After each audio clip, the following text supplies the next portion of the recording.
Hey friends, Ryan Dohrn here answering your listener questions sent in to Ryan at ryandohrn.com.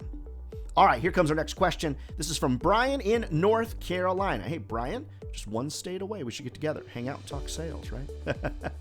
All right, Bryan has this question. Ryan, you talk about polite persistence on your podcast and in your blogs. Can you give me more detail on the pattern of every 3 business days and why you think that it works?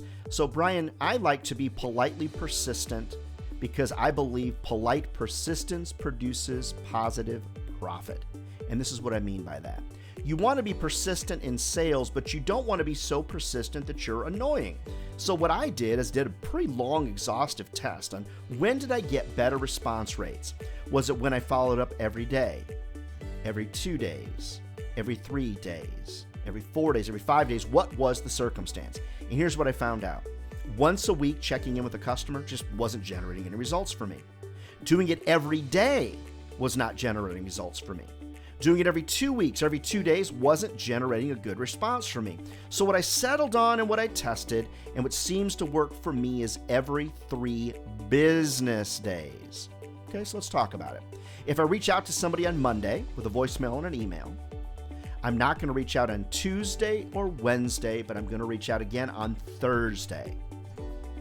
Then, because I'm going to do every 3 business days, I'm not going to reach out on Friday, Saturday, Sunday, Monday. It's going to be Tuesday because I'm worried about every 3 business days.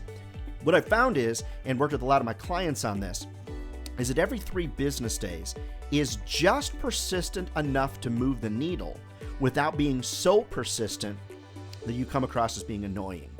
What I found out is every week or every 2 weeks, it just was too long of a gap, and so you were easily deletable or easily forgettable.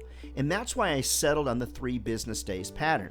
Now, one of the things that's also important for me to share with you, Bryan, is that I truly believe everything worth a darn in nature works in groupings of 3s as well. That's why if you follow my advice a lot, 3 words in the subject line, 3 sentences max.